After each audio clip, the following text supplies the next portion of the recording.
Hello guys, সবাইকে বলি good morning. দেখো আজকে সকাল হচ্ছে বৃহস্পতিবার।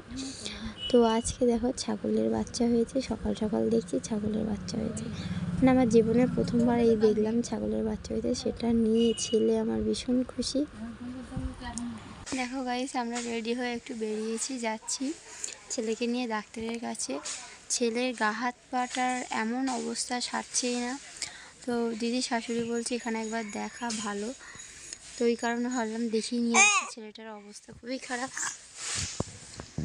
তার মধ্যে তো বাড়ি থেকে ঠান্ডা লেগেইছে, সে ঠান্ডা লাগানো সারছে না, যেই কারণে তো ভাবলাম একবার এখানে ডাক্তারটা দেখাই, ঠান্ডা লেগেছে তাই চলে এলাম।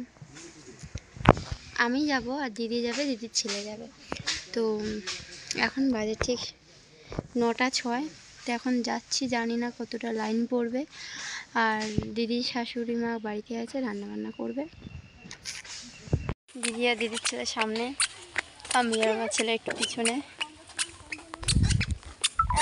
দেখো আমরা ডাক্তারের কাছে চলে এসেছি, ডাক্তারখানে দাঁড়িয়ে আছে।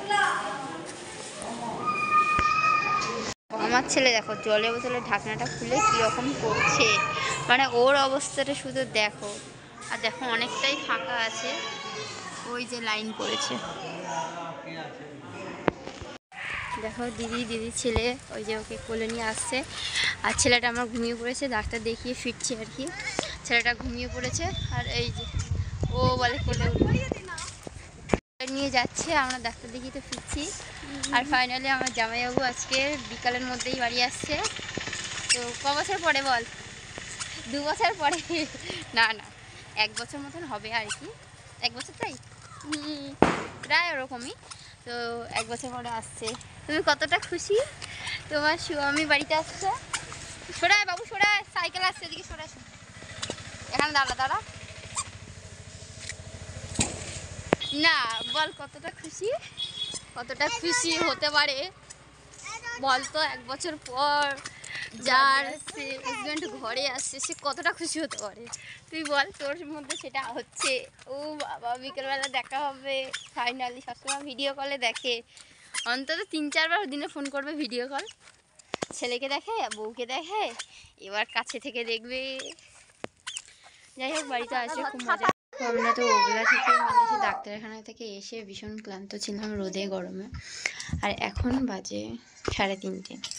আমার জামাইবাবুরা এখনো বাড়িতে আসেনি, আসবে আর কি। তো দেখো ছেলেরা, বাবা গরম করো না সাথে। দেখো 2 ছেলে কোথায় উঠেছে, ছেলেটাও দেখো পুরো ক্লিন করেছে দিদি, দেখেছো? তো দিদিদের ঘরটা এখন সবে সবে নতুন করেছে আর কি, সবে নতুন করছে কি। আর যখন রং করবে তখন তোমাদের একবার পুরো ফ্রেশ ভাবে দেখাবো। চলো, তোমার বাবা আসবে, তুমি খুশি তো? দেখো আমার দিদি রেডি। শোনা, তুমি একা একা হাঁটি হাঁটি করছো।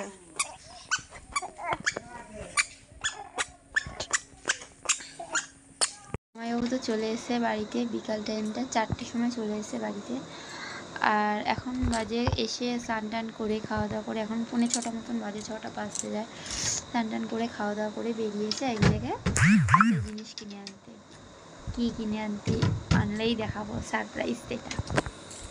তো কী আনছে সেটা কেউই জানে না, শুধু জামাইবাবুই জানে, আর আমি জানতে পেরে গেছি কী আনছে। তো চলো, ওটা হচ্ছে স্পেশাল। দিদিও পছন্দ জানে না যে কী আনছে। যাই হোক, আনলে দেখা যাবে, তোমাদেরকে সবাইকে দেখাবো। আর দিদির জন্য তো অনেক জিনিস নিয়ে এসে, অনেক কিছু। তো দেখাবো, সব পরে দেখাবো তোমাদেরকে ভিডিও করে দিদির জন্য কী নিয়ে এসছে। দিদি আমার লেবু কেটে দিচ্ছে। এটাই হলো সারপ্রাইজ দিয়েছে দিদিকে জামাইবাবুরা। আজকে বাড়িতে এসেই চলে গিয়েছিল ফ্রিজটা কিনতে। ওই যে এখন দেওয়ালি অফার দিচ্ছে, ওই জন্য দেখো ফ্রিজটা কিনে নিয়ে চলে এসে। দারুণ হয়েছে, যেরকম কালার সেরকম ভেতরের ফ্রিজ থেকে সুন্দর লাগছে। তো চলো সবাই বলি tata, bye bye, good night.